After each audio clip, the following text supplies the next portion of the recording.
December 1991, backstage at the Paramount Theater in Seattle. The air was thick with cigarette smoke and the lingering energy of another sold-out show. Nirvana had just finished their set, part of a winter tour that was turning them from underground heroes into something much bigger. The success of Nevermind was still surprising everyone, including the band themselves. Dave Mustaine arrived at the venue around 10 p.m., uninvited but not unwelcome. Megadeth wasn't on the bill that night, but Dave had connections everywhere. He'd been drinking since afternoon, nursing resentments that had been festering for almost a decade. The security guard recognized him immediately and waved him through without question. Dave was 30 years old and successful by any reasonable measure. Megadeth had released 4 critically acclaimed albums. They were respected in metal circles, had a devoted fan base, and Dave was widely regarded as one of the most technically proficient guitarists in the genre. But success and satisfaction were different things, and Dave had never quite achieved the latter. He found Kurt sitting alone in a corner of the backstage area, smoking a cigarette and tuning his battered Fender Jaguar. Kurt looked exhausted. The tour had been grueling, the sudden fame overwhelming. He'd always been uncomfortable with attention, and now there was more attention than he'd ever imagined possible. Kurt Cobain, Dave said, walking over with the measured steps of someone who'd been drinking but was trying not to show it. His voice carried that particular mix of forced casualness and underlying tension that happens when someone has something they need to say.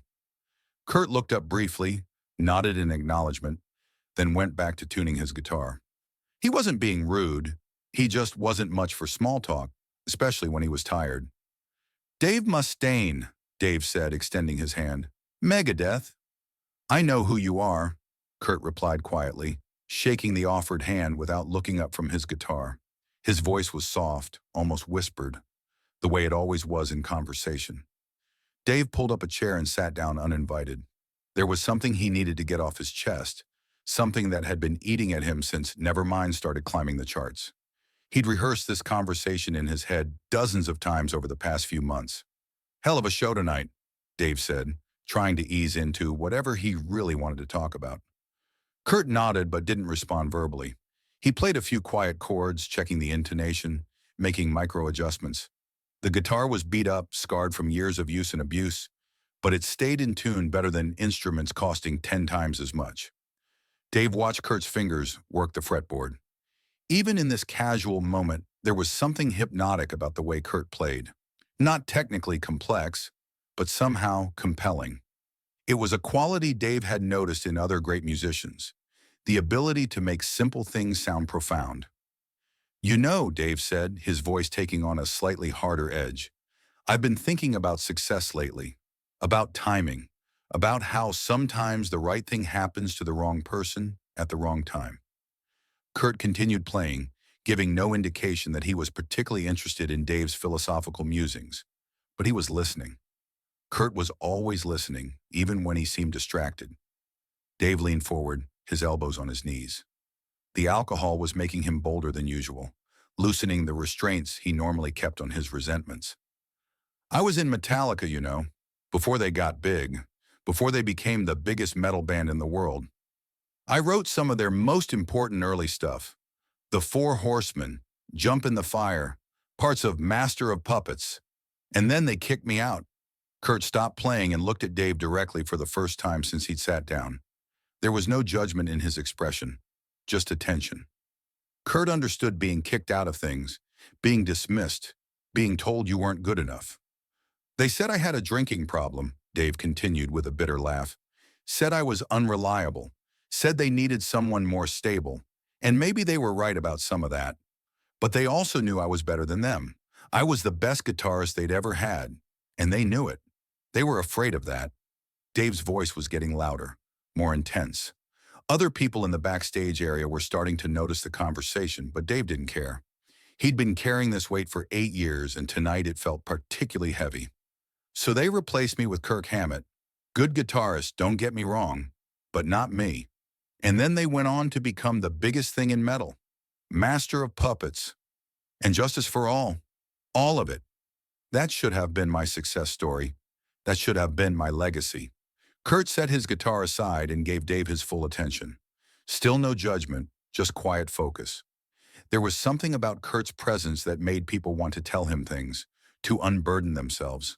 Maybe it was because he never seemed to judge, never seemed surprised by human pain. But here's the thing, Dave said, his voice dropping to something just above a whisper, but with an intensity that made it carry further than shouting. I made peace with that. I started Megadeth. We've made great albums. We've proven ourselves.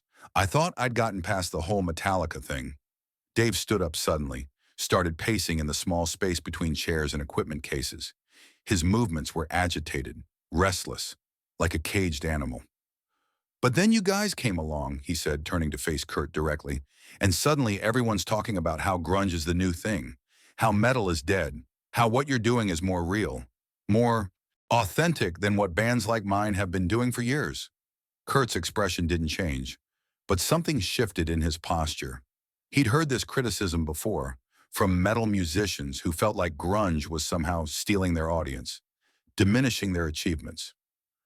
And I look at your success, Dave continued, and I see the same pattern. You came along at exactly the right moment when people were ready for something different. And you got the success that should have gone to people who'd been working at this longer, who'd paid more dues. The accusation hung in the air between them. Other conversations in the backstage area had stopped. People were pretending not to listen while obviously listening to every word. Kurt picked up his cigarette, took a long drag, then stubbed it out carefully in an ashtray. When he spoke, his voice was even quieter than usual, barely above a whisper. "What do you want me to say?" The question was simple but loaded, not defensive, not argumentative, just direct. Dave had clearly come here to make a point, and Kurt was giving him space to make it. Dave ran his hands through his hair, suddenly looking less certain than he had moments before. He'd expected Kurt to defend himself, to argue about who deserved what. The lack of defensiveness was somehow more unsettling than an argument would have been. "I want you to acknowledge that you got lucky," Dave said finally, "that you were in the right place at the right time with the right sound. That this success you're having, it's not because you're better than the rest of us, it's just timing." Kurt nodded slowly, as if seriously considering the statement. He picked up his guitar again, not to play, just to hold it. The instrument seemed to center him, give him something to focus on, besides the intensity of Dave's stare. "Maybe you're right," Kurt said after a long pause. "Maybe it is just timing." Dave blinked, clearly not expecting such easy agreement. He'd been prepared for an argument, for Kurt to defend his band's achievements, to claim they'd earned everything through hard work and talent. This quiet acceptance was disarming. "But," Kurt continued, still speaking in that same soft voice, "what difference does that make?" The question was asked without malice, with genuine curiosity. Dave started to respond, then stopped, realizing he wasn't sure what the difference was supposed to make. Kurt adjusted his guitar strap and played a few quiet chords. Not a song, just random progressions. The kind of thing musicians do when they're thinking with their hands as much as their minds. "You said you made peace with the Metallica thing," Kurt said between chord changes. "But it doesn't sound like you did." It wasn't an accusation, just an observation, but it hit Dave like a physical blow. He sat back down heavily, the fight going out of him as suddenly as it had emerged. "No," Dave admitted, his voice much quieter now. "I guess I didn't." Kurt kept playing those soft, melancholy chord progressions that seemed to pull emotion out of the air itself. The music wasn't showy or technically complex, but it created a space around them, a cocoon of sound that made honest conversation feel possible. "I keep thinking," Dave continued, "that if things had gone differently, if I hadn't gotten kicked out, if I'd made different choices, everything would be different. Better." Kurt stopped playing and looked at Dave directly. When he spoke, his voice carried no judgment, just recognition. "I think about that too," Kurt said. "Different choices, different outcomes. What if we hadn't signed to DGC? What if we'd stayed underground? What if I'd never started playing music at all?" Dave was surprised by this admission. Kurt was at the peak of his success, living what should have been every musician's dream. The idea that he might have regrets hadn't occurred to Dave. But the thing is, Kurt continued, all that thinking doesn't change anything. The past is still the past. The choices were made. We're here now, dealing with the consequences. Kurt started playing again, and this time Dave recognized the progression. It was the opening to Something in the Way, one of the quieter tracks from Nevermind. But played this way, unplugged and intimate, it sounded different, more vulnerable, more personal. As Kurt played, Dave found himself really listening to the music for the first time, instead of just analyzing it as competition. There was something in Kurt's playing that Dave had missed before, something that had nothing to do with technical skill or commercial appeal. It was honesty, raw, unflinching honesty about pain and confusion, and the difficulty of simply existing in the world. Dave had spent years perfecting his technical skills, learning to play faster and more precisely than almost anyone in metal. But listening to Kurt play, he realized there was something else entirely that he'd been missing. You know what the real difference is? Kurt said, still playing, his words flowing over the music like a stream over stones. Between you and me, I mean. Dave shook his head, not trusting his voice. You're angry at the world for not giving you what you think you deserve, Kurt said. I'm angry at the world for giving me more than I can handle. The words hit Dave like a revelation. He'd spent so much time focusing on what he hadn't gotten, on opportunities missed and recognition denied, that he'd never considered that success might bring its own forms of suffering. Kurt continued playing, and Dave realized that what he was hearing wasn't celebration or triumph. It was music born from the same kind of pain he'd been carrying, just processed differently. Where Dave's pain had turned into anger and resentment, Kurt's had turned into something else, something that other people could connect with, could find comfort in. I never wanted to be famous, Kurt said, his voice so quiet Dave had to strain to hear it. I just wanted to play music. But now there are expectations, pressures, people wanting pieces of you all the time. Sometimes I think about what would have happened if we'd never made it, if we'd just stayed a small band playing small clubs. Dave looked at Kurt with new understanding. The person he'd been envying, whose success he'd been resenting, was struggling with the very things Dave thought he wanted. But then I remember, Kurt continued, that the music is still the same. Whether we're playing for 50 people or 50,000, the songs are still about the same things. The feelings are still real. Kurt finished the song and set his guitar aside. The backstage area had grown quiet around them, as if everyone else had been drawn into the intimate space the music had created. I'm sorry, Dave said finally, the words coming out rougher than he'd intended. About what I said earlier, about you stealing my spot. That wasn't fair. Kurt shrugged, not dismissively, but with genuine lack of concern. It's okay, I get it. Success is weird. It doesn't feel the way you think it's going to feel. Dave laughed, but there was no humor in it. No, it really doesn't.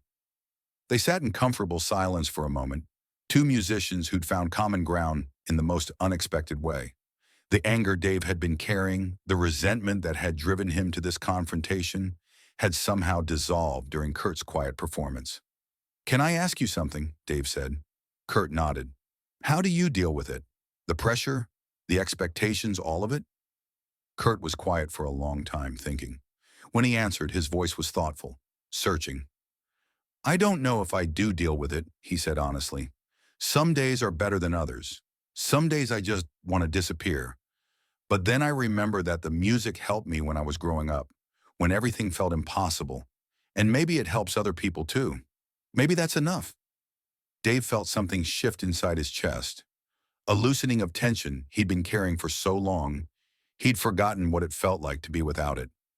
Kurt's words weren't offering easy solutions or false comfort, just the acknowledgement that struggle was universal, that everyone was just trying to figure it out as they went along. The thing about Metallica, Kurt said suddenly, is that they probably did need you to leave for them to become what they became. And you probably needed to leave to become what you became. Maybe both things had to happen. Dave considered this, turning the idea over in his mind. It was a radically different way of looking at the situation, one that didn't require anyone to be the villain. Maybe, Dave said, and for the first time in years, he meant it. Kurt stood up and slung his guitar over his shoulder. The rest of Nirvana was gathering their gear, getting ready to leave for the next city, the next show, the next stage in a tour that was transforming them from underground heroes into reluctant superstars. Thanks, Dave said as Kurt prepared to leave. For listening? For the music? I don't know, for being honest. Kurt paused and looked back at Dave. When he smiled, it was small and sad, but genuine. Take care of yourself, Kurt said, and keep making music. The world needs all the honest music it can get. As Kurt walked away, Dave remained seated in that backstage corner, processing what had just happened. The anger he'd been carrying, the resentment that had brought him here tonight, had somehow transformed into something else. Not satisfaction or resolution exactly, but a kind of peace he hadn't felt in years. Years later, after everything that followed, Dave would tell this story in interviews, always with a mixture of gratitude and regret. Gratitude for the moment of connection, for Kurt's quiet wisdom and unexpected kindness. Regret that he'd waited so long to have the conversation, that he'd spent so many years carrying anger that had ultimately served no purpose. Kurt showed me something that night, Dave said in a 1999 interview with Rolling Stone. He showed me that success and failure, winning and losing, those aren't the real categories. The real categories are honest and dishonest, connected and disconnected. And Kurt was the most honest musician I ever met. The interviewer asked if the conversation had changed how Dave approached his own music. Completely, Dave replied. After that night, I stopped trying to prove I was better than everyone else and started trying to be true to what I actually felt. It made me a better songwriter, a better musician, and probably a better person. Dave Mustaine came to that Seattle backstage area carrying 8 years of resentment and a lifetime of competitive fury. He left carrying something else entirely, the understanding that his worth as an artist wasn't determined by comparison to others, but by his willingness to transform his own pain into something that might help someone else make sense of theirs. Kurt Cobain never knew it, but that quiet conversation, that gentle performance, may have saved Dave Mustaine from a lifetime of bitterness. It certainly changed the trajectory of his music, leading to some of Megadeth's most emotionally honest and critically acclaimed work. The lesson wasn't about who deserved success or who had been treated unfairly by the music industry. The lesson was about the difference between carrying pain and transforming it, between demanding recognition and offering connection. In a world full of noise and competition, Kurt had shown Dave the power of quiet truth, and sometimes that's all it takes to change everything.